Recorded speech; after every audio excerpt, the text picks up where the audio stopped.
আবারও চট্টগ্রামে আপনাদের জানিয়ে রাখি, পাকিস্তান থেকে একেবারে জাহাজ আবার এসে ভিড়ল চট্টগ্রামে এবং অস্ত্র বোঝাই সেই জাহাজ। করাচি থেকে বিস্ফোরক বোঝাই জাহাজ এসেছে চট্টগ্রামে। এক্স্যান্ডেল পোস্টে এমনটাই দাবি আওয়ামী লীগের। 21শে ডিসেম্বর করাচি থেকে চট্টগ্রামে এসেছে বিস্ফোরক বোঝাই জাহাজ। সিসমিক ইমালসন এক্সপ্লোসিভ নামে অতি শক্তিশালী বিস্ফোরক আনা হয়েছে। বাংলাদেশ নৌবাহিনী প্রথমে কন্টেনারগুলি আটক করলেও পরে ছেড়ে দেয়। এক্স্যান্ডেল পোস্টে এমনটাই দাবি করেছে আওয়ামী লীগ। ফের পাকিস্তান থেকে চট্টগ্রামে এলো জাহাজ। আপনারা জানেন, এর আগেই ইউনূসের সরকার বলে দিয়েছিল যে যাচাইয়ে ছাড় দেয়া হবে এবং সেই ছাড়েই কি বিস্ফোরক বোঝাই করে এলো জাহাজ, তা নিয়ে প্রশ্ন উঠতে শুরু করেছে। ফের পাকিস্তান থেকে চট্টগ্রামে এলো জাহাজ।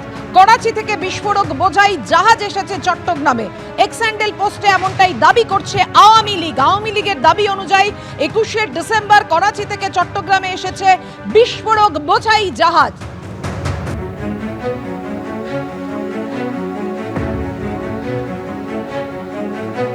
সিসমিক ইমালসন এক্সপ্লোসিভ নামে অতি শক্তিশালী বিস্ফোরক আনা হয়েছে বলেও আওয়ামী লীগ দাবি করছে। বাংলাদেশ নৌবাহিনী প্রথমে কন্টেনারগুলি আটক করলেও পরে ছেড়ে দেয়। এই ছাড়ের ক্ষেত্রে বারবার প্রশ্ন ওঠে যে ইউনূস সরকার এই ছাড়ের ক্ষেত্রে একেবারে ঢিলেঢালা মনোভাব নিয়েছে, আর সেখানেই প্রশ্ন উঠতে শুরু করে যে এরপর জাহাজে করে কন্টেনারগুলির মধ্যে অস্ত্রশস্ত্র বোঝাই থাকবে না তো।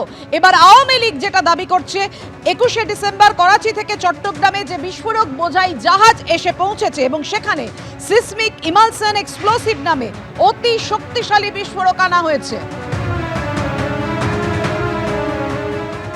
এটা ভীষণ উদ্বেগের এবং হাজার হাজার লোক অলরেডি আমাদের দেশে বাংলাদেশের মানুষ আছে, তবে তাদের মধ্যে একটা বড় অংশ কিন্তু অর্থনৈতিক কারণে পালিয়ে এসছে একটা বেটার জীবনযাত্রার জন্য লোভে। বাট একটা ভালো অংশ আছে যারা জঙ্গি বাহিনী, যারা স্লিপার সেল এবং যারা ওই পার থেকে অর্ডার নেবে এবং যখন প্রয়োজন হবে এখানে নাশকতার ঘটনা ঘটাবে। এবং যে কোনো সময় আপনি যদি ভারতবর্ষের কোনো শহরে যান, যে সার্ভিস ইন্ডাস্ট্রিগুলো, এই রিক্সাওয়ালা বা রাস্তায় যারা দেখেন যে ট্রাফিক সিগন্যালে দাঁড়িয়ে থাকে বা ঘরের পরিচারিকা বা রেস্টুরেন্টের ওয়েটার, এর মধ্যে একটা বাঙালি পপুলেশন বেশি এবং তার মধ্যে কিছু মানুষ আমরা বুঝতে পারি যেগুলো এগুলো পশ্চিমবঙ্গের বাঙালি না, তাদের ভাষা দেখে, তাদের আচার আচরণ দেখে যে এরা বাইরের বাঙালি। এবার এই বাংলা ভাষা বলে বলে তারা মিশে যায় একসাথে এবং এটা একটা উদ্বেগের ব্যাপার। এবং এর এখন সর্বসমক্ষে যদি সমস্ত পুলিশ বাহিনী, দেশের রাজ্যের ইন্টেলিজেন্স বাহিনী যদি একসাথে লেগে পড়ে তো এর একটা হাল বেরাবে। আর না হলে এর মূল্য এই ব্যাপারগুলোতে, যেটা আমরা একটুখানি চোখটা অন্যদিকে ফিরিয়ে রাখছি রাজনৈতিক কারণে, এর মূল্য আমাদেরই দিতে হবে, আমাদের সাধারণ মানুষদের দিতে হবে এবং রাজনৈতিক নেতাদেরও দিতে হবে।